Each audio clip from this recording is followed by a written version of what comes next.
Welcome to the Steve and Cimino Says Boom podcast, episode 6. And this is my co-host, Steve. Boom!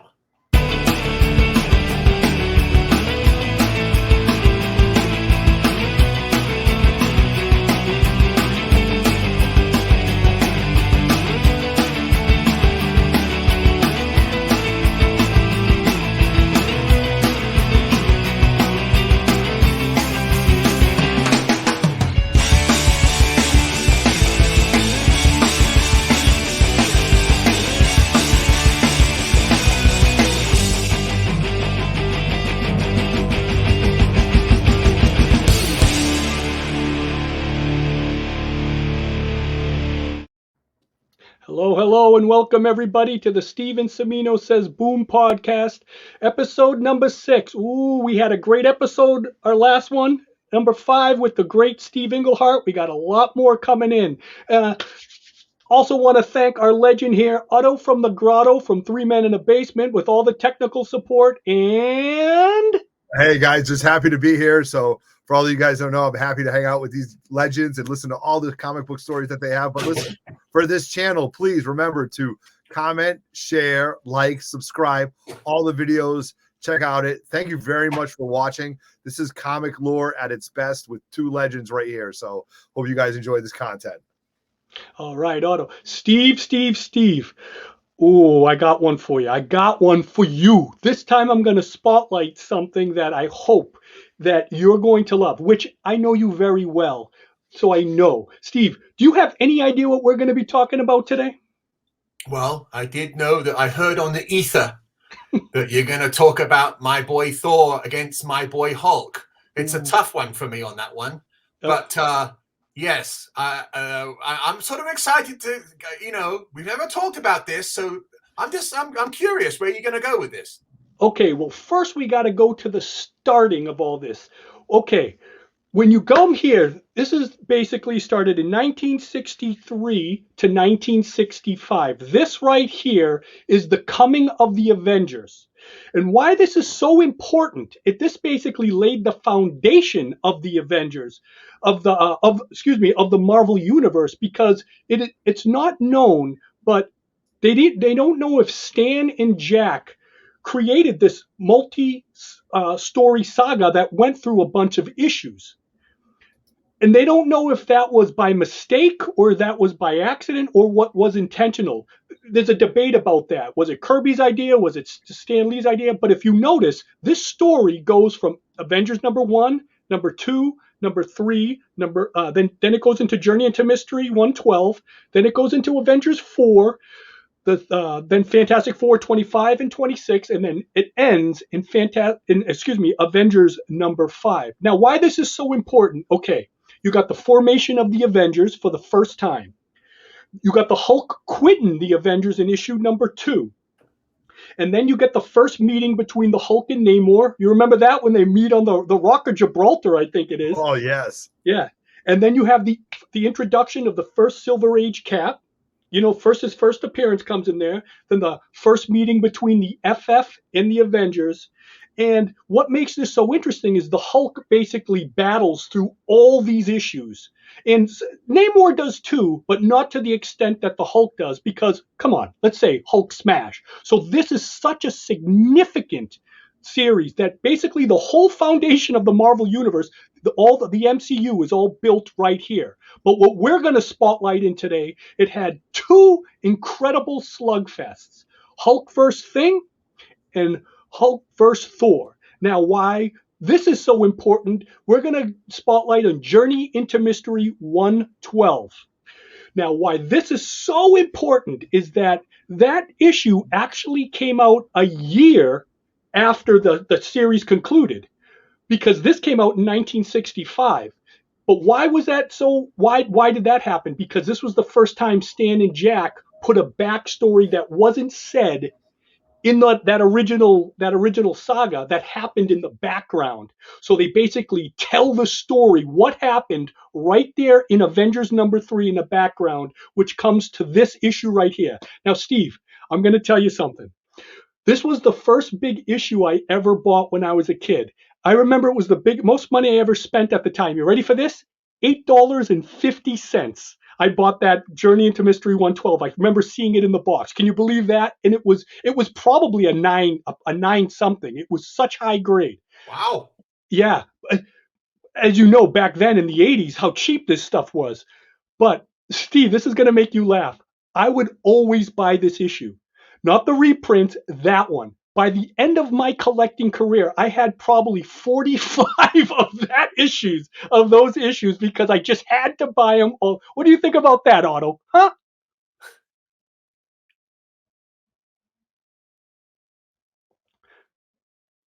No, that's Well, a little obsessive, but I think that's been phenomenal, though. Good for you. but okay, but why? Why do I have to showcase this? Because this issue is so magnificent. Like I get goosebumps just thinking about it. Now, this also set up a little debate between me and Roy Thomas. Because the first time we were talking about this issue was because Chick Stone actually did the inks over Kirby. And I fell in love with Chick Stone.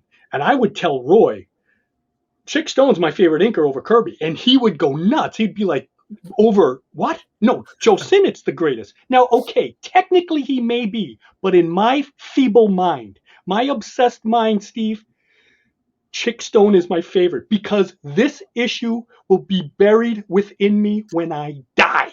That's it. I can't help it. And you'll find out why at the end of this because I can't escape it. I can't. Everywhere I look, I see issue 112. Because So is this your favorite issue of all time?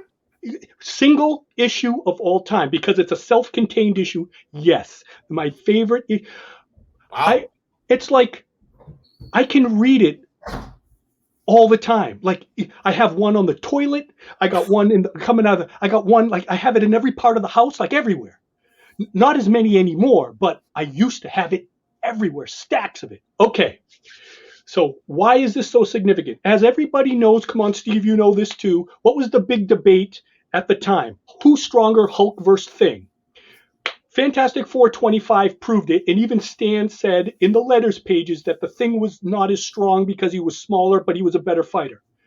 But then, what was the big deal? The two royal super heavyweights of the Marvel Universe, and you know this as well as I do.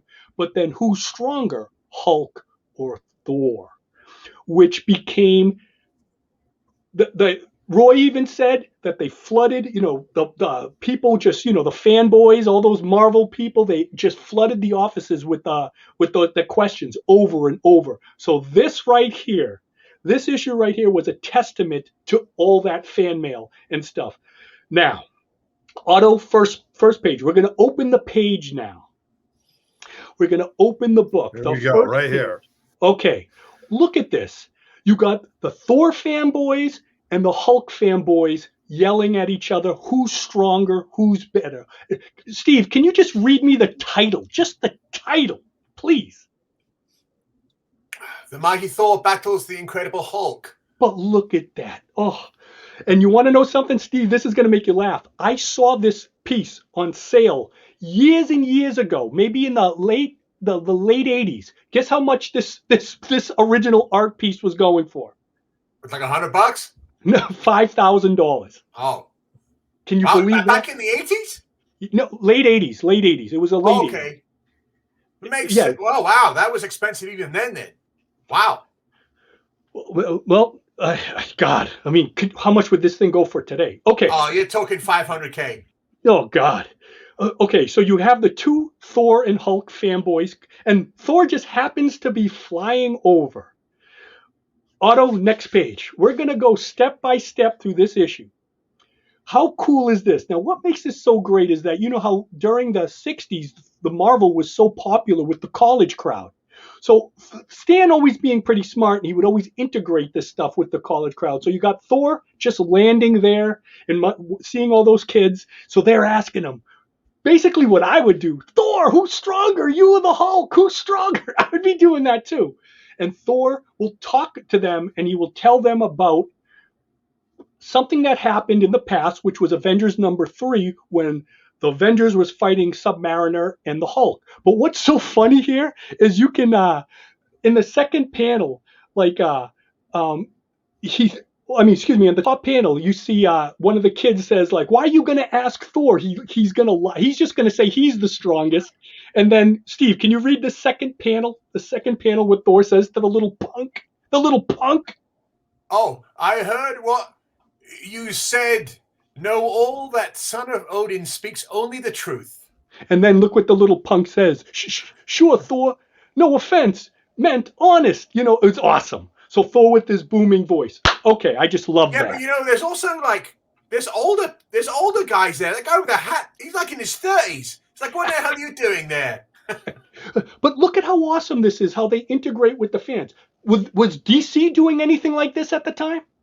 No, in actual fact, it's this type of story that basically put the nail in, you know, DC's basically supremacy, because they weren't doing anything like this. They couldn't garner any excitement like this. And if you take a look at DC's product from 1965, I think, of course, I'm not a DC maven, but nothing significant happens in 65.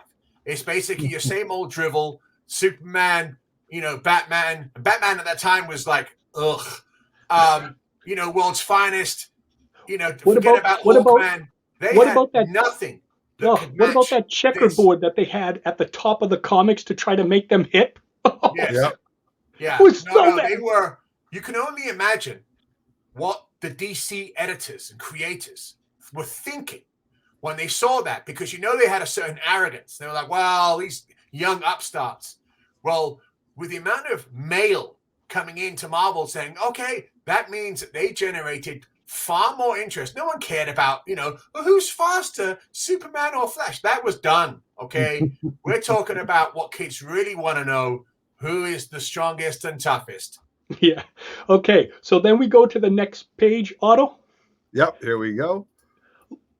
Okay, so basically this is what happened. It's a little what happened in the back of what happened in Avengers number 3. You know, they attack.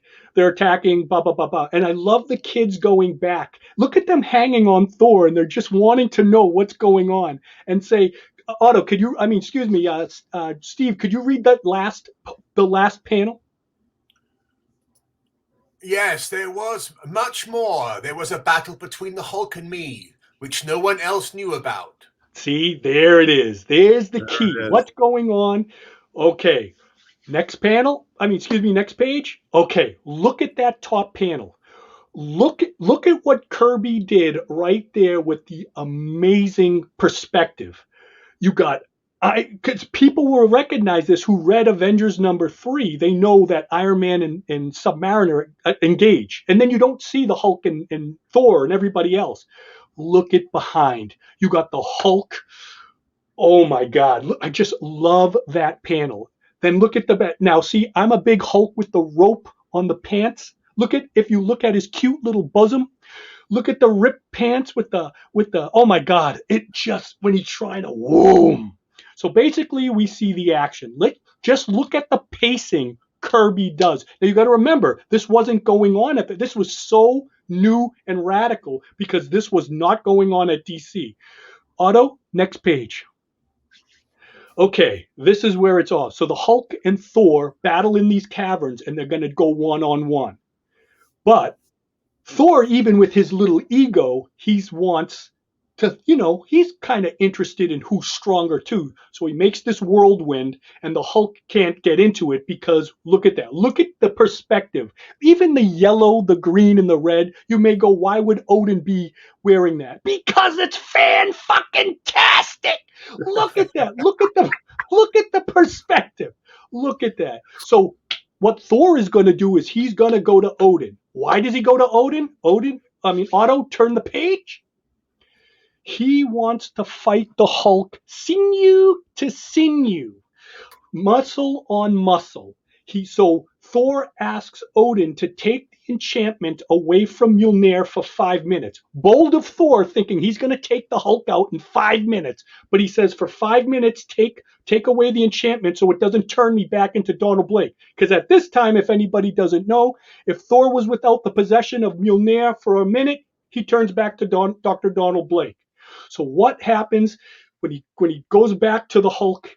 and it all goes in. Thor throws the hammer away because he doesn't want nothing to dispute this fight. They're going to go at it, fight to fight. But what the Hulk does, he leaps. While Thor throws it, he leaps and catches it because he wants this hammer.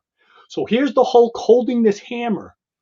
And he's like, I'm stronger than ever. Like, he doesn't know that the enchantment's gone. And he's like, I got the hammer. And then he's going to break it. But then Thor says, without its enchantment, my mallet might be destroyed. I can't let that happen. It was a gift from Odin. Okay, here comes the erection. Next page. Look at this. Can you just read that first panel? Can you just read what Thor says? The first panel? Yeah, in the first panel. What does it says, Thor give me that hammer? But look how he says it. Give me that hammer. And he charges him. Look at the pacing. He attacks. Boom. The Hulk tries to hit him with it. Thor throws him over. Now, this could be one of my greatest pages in the history of comics. But that last panel, Steve, can you read the fourth and last panel? So the Hulk gets knocked down. Thor's going for the hammer. Hulk grabs his foot. What does the Hulk say when he grabs his foot? Hold it, Thunder God. You're not going anywhere. Next panel. I send you there. Boom! Listen, for me, that is one of the greatest pages ever. How awesome, unless I look at the perspective. Now, Steve, you want your erection now? Turn the page, Otto. Read that first paragraph. I mean, the first dialogue that Thor says. You have floored the son of Odin. I cannot remember the last time such a feat has been accomplished. You have floored the son of Odin. Just Stan Lee's dialogue. You get it. And then Thor, seeing that the Hulk still hasn't taken his eyes off that hammer. So what does Thor do? He's faster than the Hulk, so he grabs it. So he puts it on his side, and the Hulk. Look at the Hulk tear into that metal. That's like Otto when he's working out. Look at that. Look at him tear before the buffet. Yeah, look at him tearing into that metal. So he takes like one of those mines. I don't know, because I think they're in an underground cavern so the Hulk throws it at him, and then you see Thor goes, "Boom." Okay, next page, please. Thor is a little dazed. Now, Steve, please read, maybe in a Hulk voice, what the Hulk says in the first and second panel. Please. Look at you, the God of Thunder. You're nothing to the Hulk. I have weakened you, but I can't get weak. I go stronger every minute. Stronger, stronger, stronger. Strong enough to crush even you. How? No, wait a second. Otto, you can look into this too. Who's doing that inks though? Who's doing the inks? That's on that? Chick Stone. That's Chick Stone's inks. Okay, gotcha. Okay, just look at that. Look at Thor kind of arching back. Kids reading this for the first time in 1965 in something that didn't happen originally in the first few, like I said, a year prior. They're like, I can't believe I missed this battle. Oh my God. Next page, Otto. Oh, here we go. Look at now. Oh my God. The Hulk goes for the thing. Look at how he sits, and then Thor pushes him away. But look at Thor is now pissed. Now, Steve, you got to read those panels 3 and 4 of Thor in your Thor voice, please. I have listened to your boastful threats. I have suffered the indignity of your savage pounding blows. And now my patience is at an end. Now you shall learn what there is power beyond the power that rests within your sinews. Go to the next one. What does he say? There is more to strength than size alone. Now, can you read the narration that Stan's telling us? Well, it's very lucky that I went to the optician today. Again and again, my own thundering fist lashed out, battering the dazed, roaring giant who had never before felt such mighty punishing blows. How awesome. He's going, bam, bam. Oh, Stan Lee. Oh, I forgot to mention that Thor is narrating this too, because he's thinking about this in his head. Otto, next page, please. Okay. So Thor pauses for a second just to see what his punches would do, but the Hulk catches, and he's like, ah! ah, and Thor is amazed. He goes, he still stands? So now they're holding each other. I got you, Thunder God, and they're both in a little test of strength. But look at Odin. This is what's so awesome about this. Odin is seeing what's going on, and he can't believe it. He's like, holy shit, my son is fighting this mortal. And this mortal's going to town, is testing his limits. And notice Odin is already wearing a different suit. I don't know if Kirby just didn't remember, but usually every page he would put Odin in a different suit. I put it that because he's he's the king god. He can do whatever he wants to do. He just kind of morphs to whatever it happens. But so anyways, okay, next page. Look at this. Defeat. Like when you were a kid, this is what you did, right? You and your All friend. Right. Okay, Steve, you're gonna be the Hulk, and I'm gonna be Thor for those 3 panels. Go ahead, please. I feel the power of the Hulk. Bow down to your master. Oh, Thor bows to no one. I shall show you what strength really is. No, it can't be. You can't lift me off my feet. I'm bigger than you. I'm the Hulk. I know who you are. I have known many like you throughout the ages. Though the names may change, the power and fury are always present. The blind, senseless rage, the need to lash out, to strike and destroy, the belief that your raw power can smash any obstacle. I know you, Hulk. I have always known your breed. But he takes a minute to pause. Thor is still a little arrogant. He just sometimes thinks, I got to see what I'm really doing to this guy. And the Hulk leaps on top of him. Otto, next page. Oh. So here is almost the ending. The Hulk throws Thor against the cavern. Thor stops himself. And what happens? What a great way to end. The caverns collapse because the force was so strong.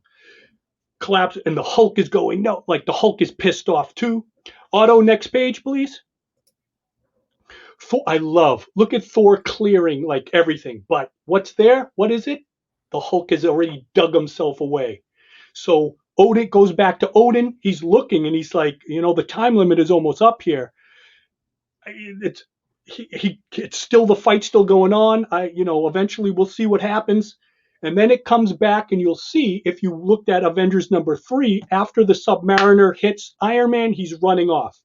Next page, Otto. Got it. Here we go. Look at this. Oh, okay. Boy. So this is basically toward the end of Avengers number 3.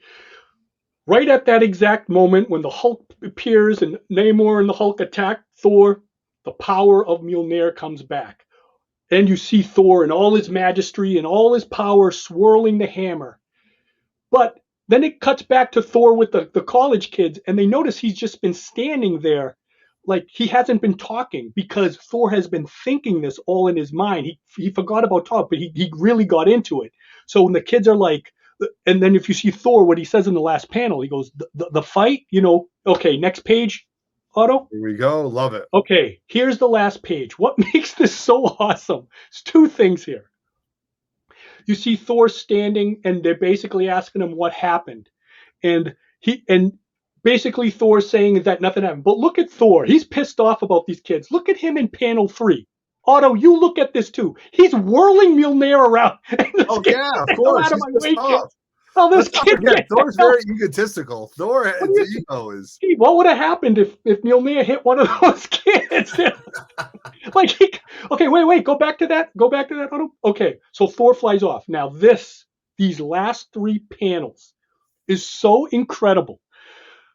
It's basically the Hulk, what he's doing currently, and he's okay. So basically what he's saying is like, I must find, but look, I must find Thor someday. I must crush him as only I can. Nothing can stand in my way. Nothing can defy my might. Someday we'll meet again, and Thor will be smashed forever. Now, obviously, Stan Lee brilliantly making the hype a tenfold with this, because the fans are like, we didn't get our answer, but yet the rivalry has been instated. Like, they both have that. Now wait, I got to tell you a quick story about this, and the reason why these 3 panels make me laugh. When I was living in New Hampshire years and years ago, I met this girl on the fourth floor when I was working at a hospital. I love this girl.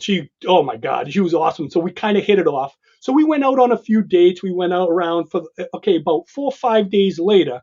I finally asked her, why don't you come to my apartment? So she's like thinking, okay, we're going to consummate this relationship and take it to the next level. I bring her to my house, right? So we come there late at night, and there's a table there, and she walks in and all that. She's thinking like, John's going to make some moves on me. I know she is because we've gotten to know each other. On the table is a Journey into Mystery 112. And she looks at that, and I go, you see that right there? She goes, yeah. I go, you're going to read me that comic book, and in everybody's voice, you're going to read that in Thor's voice, in the Hulk's voice, and in the narration's voice. She goes, what? I go, please. She ended up reading that whole issue for me. But why those last 3 panels are so funny is she starts laughing at the Hulk talking. And I said, what are you laughing about? She goes, the Hulk's just sitting there in the desert, and he's not talking to anybody. He's just yelling about himself. And you know what I said? Yes, that is the beauty of this. It was incredible. So that is how much I rather read that Journey into Mystery 113, and she did it a beautiful job instead of having hanky panky. I wanted her to read that. That's true story. Okay, Steve, your turn. I don't know what. Well, I think this issue is important in a number of ways, and I think it answers some of the questions. I tend to think that the idea to have the flashback to tie it in between panels of Avengers 3 is Stan's idea. Stan being the editor supreme. I think, and we found out later on when Kirby was writing by himself, that he was a force of nature and would just plow ahead, plow forward, and sometimes needed to be restrained so that, readers could find out where he was going. So I think when it comes to the organization, the flow, we have to give Stan that credit. I think it's definitely Stan. And what Stan was doing, what he didn't realize what he was doing was he was pouring gasoline on fans' need to collect the books. Because if this book came out 1 year later, and you're one of the kids that didn't get Avengers 3, what are you going to do after reading this story? You are going to do whatever you can to get that issue. Back issue hunting. Going to go out. You're going to find out. Word of mouth. Where, who, what, why. Who has this issue? And that built that fervor, which later became coined as being a Marvel zombie. Okay? The need. Because although Stan was probably thinking, hey, this is a smart idea, to actually have a reason why they're fighting. They didn't have a story where suddenly they go to the moon and they're having a fight. No, it was drenched in continuity and past history. Yeah. And those Marvel readers who were like, well, I was there. I read that issue. They're like, oh, yeah. And then their friends are like, oh, I don't have it. And they're like, well, do you want to read mine? Okay. So it begins to build the legend of the Marvel Universe and the reason why Marvel readers became such fanatics. If you read an issue of World's Finest, okay, and you read the issue, it didn't mean anything. Nothing. It was never referenced. The next issue, nothing was ever mentioned about the fact that Superman was turned into a frying pan and someone made eggs in the pan. No one referenced that. Continuity, right? Continuity. Yes. So the idea of continuity, story flow, I swear it's Stan being an editor supreme. Now, obviously, the fight sequence, and this is why it takes someone that's been around, someone that's seen some fighting, seen some, rough and tumble, okay? So Jack was able to layer this fight out to a vision. Like, okay, he's seen some guys in the army fighting. He's seen some wrestlers. He knows body movements. So that's what, when John sees it, he's envisioning it himself. Like, wow, that's the way it would. That's the way you would fall. Now, years later, okay, not to get too harsh on the guys, but when you had the guys doing the over image when they had a fight scene, they had no idea about how things were working. So you'd have a series of splash pages where they weren't actually meeting, but they were sort of like, doing all sorts of things. Back then, you have Thor and Hulk grappling, fighting, reaching, punching, and it's just, and you can see it and you can envision it like, wow, I can see it. So in combination, you got Stan being very clever and innovative and having a flashback sequence within panels of an issue that happened a year ago. And then you have Jack giving us what we want, all the kids. Wow. And then leaving it open to debate. So the debate, obviously, after this issue would be, well, wait a minute. So that means when Thor has his hammer, he's going to win, right? Right, he's right. Gonna win. Very open-ended. Very open-ended. No, Hulk fans are like, no. Hulk would still find a way. He would still find a way. So he didn't end anything. He kept the suspense going. And it is genius on 3 factors, but also just lets you know the difference between Marvel and DC. Why was Marvel getting so exciting? And why was DC floundering? Didn't have this. The energy from those pages. Now, I want to ask you both a question. Otto, can you put up that first picture of all the comics together? Oh, yeah, right here. Okay, first off, how legendary all these comics. Now, like I said, this is the first multi-crossover that Stan and Jack ever did. This basically laid the foundation of the entire Marvel Universe right here. I ask you guys this. Do you think it was, because this is a question about this, the coming of the Avengers, I call it, this saga, and in this continuity. Was Stan Lee, do you think Stan Lee did this by accident? Or and it just happened organically? Or do you think he did it, he methodically thought that out, that I'm going to put all these characters and I'm going to cross them all through these issues and they're all going to meet each other and they're all going to integrate? I ask you guys, what do you think? What do you think the answer is there? What is your opinion of that answer? Otto, you go ahead. No, I think it was organically. I think that he said, all right, let's do this. And if we do this, then we can do this. And then if we did this, then we can do this. So I like that idea because when I look at all these covers, you can see, you know, the Hulk first and foremost. You can see the Thing. You see the Thing battling the Hulk. You have the Fantastic Four issue where all of them, the Avengers, are on the cover with the Fantastic Four. So I think it happened organically, and I think it, you know, I don't know how to say this. It happened because it happened. Okay. I think he had a lot going on. I think they had just great storylines that they just went with, and it just ended up that way. So kudos to them because it's a great story. But I do want to mention though, and I want to talk about the fighting, because in that panel where Thor and Hulk are fighting, remember when you were kids and you'd go together and you'd see who could go like that with your knuckles, you know, where you'd go like that and then you could see who could winch them under. Yeah, the test of that strength. was something that you did in the neighborhood, right? That's something that you did with kids that you hung around with. Who's stronger, me or you? Well, let's find out. And then you go like this, and then you either lose, because that to me is Jack Kirby growing up in New York, on the streets of New York, near, you know, the Yancey Street. And, you know, kids trying to find out who's tougher, and, you know, let's find out, let's go like this, and then we'll do it. And then you see Hulk and Thor doing it. I mean, that by far was my favorite panel, not to get away from what we talked about, because I do think it was organic, but that by far was my favorite, just because of that body movement that you guys just mentioned.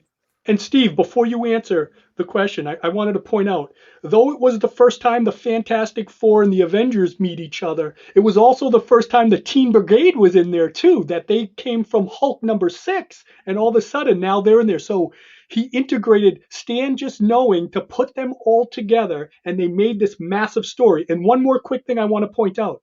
If you notice that that Journey into Mystery 112 was a year after the story concluded, because Thor and the Hulk and the Thing already fought in the original story, and then the Hulk was the deciding factor, and he beats the Thing in those fights.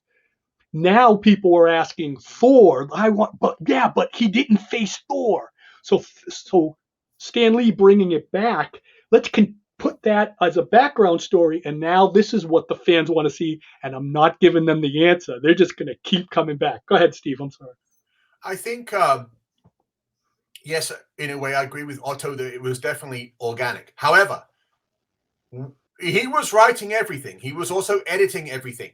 Okay? So you can bet your bottom dollar that at some point when he was writing and he's like, okay, I'm going to have this little flashback, that he may have just stopped looked up from his typewriter for a second to think through what he was doing, being an editor and being, as controlling as he was with his stories. There's no way that I think he just went, okay, then this and this. I can just imagine him stopping and going, okay, well, I know that I've got to write this issue. I already have the idea in my head of what's going to happen. So let me do it in this order. And then he went ahead and did it. And then, of course, whatever he wrote in his little notes, or if he just called up Jack and said, hey, Jack, okay, this is what's going to happen. Okay, Right. Remember Avengers 3? And Jack's like, well, what are we talking about, Stan? Jack, here's what happens. We're going to have a fight. I've had so many letters, Yes, exactly. I've had so many letters. The kids are asking. We're going to give them what they want, but we're going to be clever, okay? Because there's room. I looked at the issue again. There's room between panels where we can do this. Jack, do you have an issue 3 with you?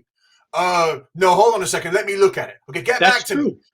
You know that was Stan. Be the way I think it happened. Yes, because Kirby never looked at the issues after they were done. It was Stan that had to put those together. So him and I knew this for a fact too, that Stan, they used to read the fan mail back then. Stan used to take chunks of it and started reading. What did the kids want? They wanted Hulk versus Thing, and then after that was decided, they wanted Hulk versus Thor. So that was definitely all, because Kirby didn't read the mail. Kirby didn't do that, and Kirby did. Like, Stan would make this, and this, and then Kirby would do his magic and all that. And I think that series, which basically the whole foundation of the MCU is based on those issues, that it also is a testament to how Stan and Jack worked. I think you can really see it in those issues. I think you can. I mean, now also what's interesting about that is in the 1970s, there was a guy called George Olszewski. He was writing an index project. And originally, when he looked at the Avengers, one of his assistants said, I don't think there's any continuity. I don't think it can be done. However, years later, when they looked at it again, Stan was so clever with the way it was written that you could actually work out the continuity between the characters, between their own books and the Avengers book running. It just took a couple of eyes to look at it and go, oh, all right, so Captain America appears here, then he's in Tales of Suspense, and then after that, and it worked. Now that is an editorial masterpiece, and I'm sure later on when we have a Roy and we're talking about Stan and we're talking about the craftsmanship. Yeah, Roy even said. John's right. This little sequence of events, these sequence of books, lay the foundation, okay, for the cohesiveness of the Marvel Universe, and also lays the foundation for those super Marvel fans. They're like, they threw the DC books off the rack. Give me those Marvels, because I want to know what happened in this issue next, because it's real, not an imaginary tale. It's real. It happened. I have the issue. I can show it to you. That's the difference between Marvel and DC. And I really love the fact that in this little issue of our podcast, we're able to get into the weeds and understand it, and hopefully explain to people that things just didn't, we're going to have a plan. We're going to have a meeting. We're going to lay it out on, on our IMAX. No. Basically, they had an idea. Stan was the editor supreme. Jack was a runaway machine of ideas and visuals. And therefore, that's what we had today. We can enjoy the MCU. We can enjoy those movies. But without this era, it would not exist. Oh, perfectly said. Otto, can you show that picture one more time? Yes, absolutely. Right here? Yes. And Otto, this is a question for you. You love the energy and you love covers. How much energy comes from these covers? Just looking at those on the shelf, what would you think? I would say, well, you have to look at the movement of the characters. You always have to look at Thor's hammer always in motion, right? You have to look at Avengers 4 with Captain America. You see Iron Man leaping. You see Hulk and the Thing going at it. Even with the Lava Men, you see that the Avengers, especially with Giant Man coming through and the size, and Thor's hammer still spinning. this is energy and motion. You have to realize that, and that's where I think we lose things in comics these days, where covers are great and you get one figure on it, but you have no energy on it. It doesn't tell you what the comic books have the energy, and there's no energy in these covers anymore. And that's exactly why this is so popular. Barry Windsor Smith said it the best about Kirby. He goes, artists today draw violence and all that. Kirby, it was action. Now, can you go back to that picture one more time? Steve, Absolutely. I want you to look at something in auto. Avengers #3, when they're crashing in, look at the Hulk's hand squishing the concrete in. And then even on Fantastic Four 26, look at the girders flying. So he was just throwing those girders. And just even looking at Giant Man dodging it, look at his body dodging it. It was just magnificent. As a kid, when I saw this, and the first thing I ever saw was Fantastic Four 25, that was the first time I ever saw Kirby's art. Absolutely magical. It did something to me. It was unbelievable. Thank you. Well, let's go off on a little tangent here a little bit differently. As collectors, do you guys have all those issues? Yeah. Let's see. If I'd have to go back, I don't have Avengers 1. I don't have 3. I'm probably about 50% of those books. But Avengers 1, I love Avengers 2, but Avengers 1 I don't own. But the rest of them I'm close to having, yes. I sold off I had everything. But by the time when I sold off my collection in 2003, I had the runs of everything. Spider-Man, Fantastic Four, I had everything. But in my private collection now, where I still have, for my daughters, I still have some high-end stuff, I do have that. And I think I have 2 copies now of Journey into Mystery 112. But I do love, because that series, once again, I'm going to tell people out there that don't really like this stuff or look at it and it looks clunky, read that sequence of issues.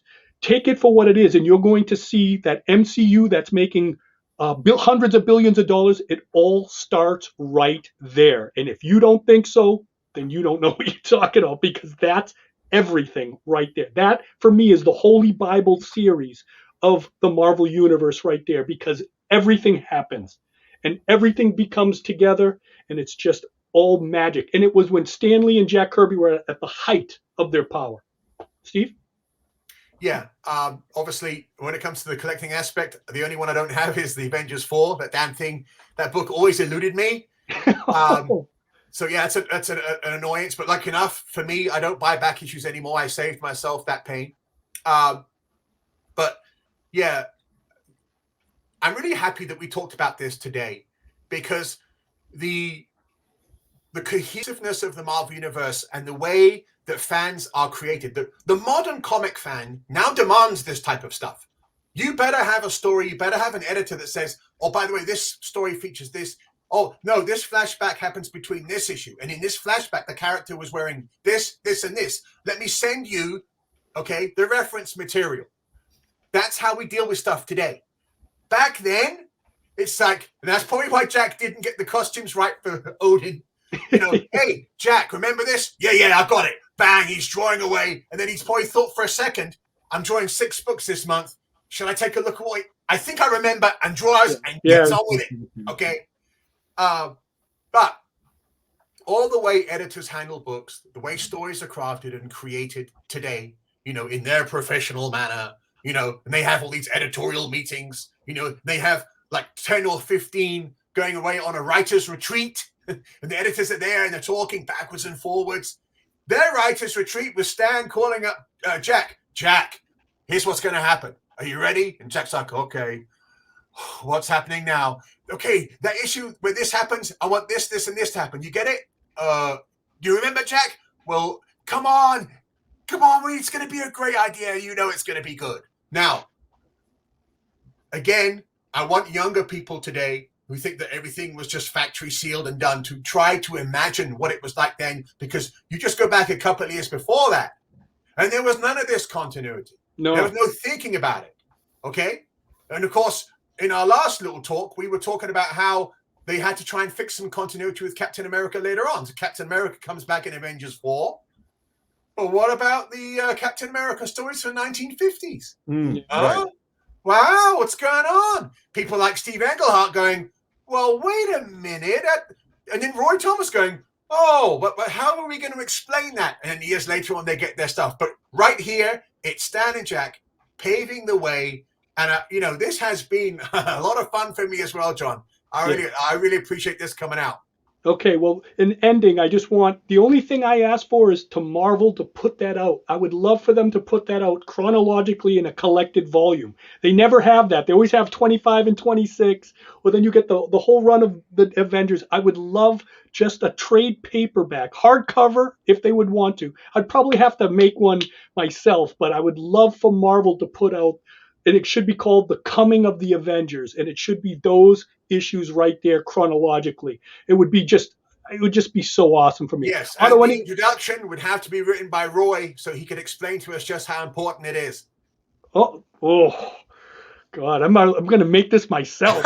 Yeah. Okay, we would like to thank everybody once again. Otto from 3 Men in a Basement, thank you very much for doing our technical support. Otto, looks like you're part of the family, and there's nothing you can do about it. You're a watcher now. It, man. You know what? I guess I'm the fanboy down here listening to you guys talk, but It's been fantastic. I love hearing these renditions, and these books I read as reprints, and just to see the difference, and especially and I will say this, in the difference between Jack Kirby and Chick Stone as an inker, Joe Sinnott, and just seeing all the differences, which just make it so fantastic. It's just and panel by panel, it's just unbelievable. And I just want to mention this. This is what comic books are missing today. Look, 6 panels. 6 panels. Yes. I mean, that was what they did. 6 panels to tell you the story. Now you've got 2, 3. You don't get the story. You don't get into it, and it's just. And sometimes it's even hard to follow. Yes, believe you me, I've been caught up with modern books, and I'm like, did I just get lost in the page? And I'm embarrassed. Yeah, where did this just go? So I thoroughly enjoyed this, you guys. I appreciate you guys letting me come on with you guys. So thank you very much. This has been another great episode, man. Fantastic. And thank you, everybody. We got more guest stars coming up, and we'll keep that as a little surprise. And we got a few more talks with Steve next time. And thank you for everybody. And hey, Journey into Mystery 112. Better than sex. Yes? No? Wow. Boom! Boom!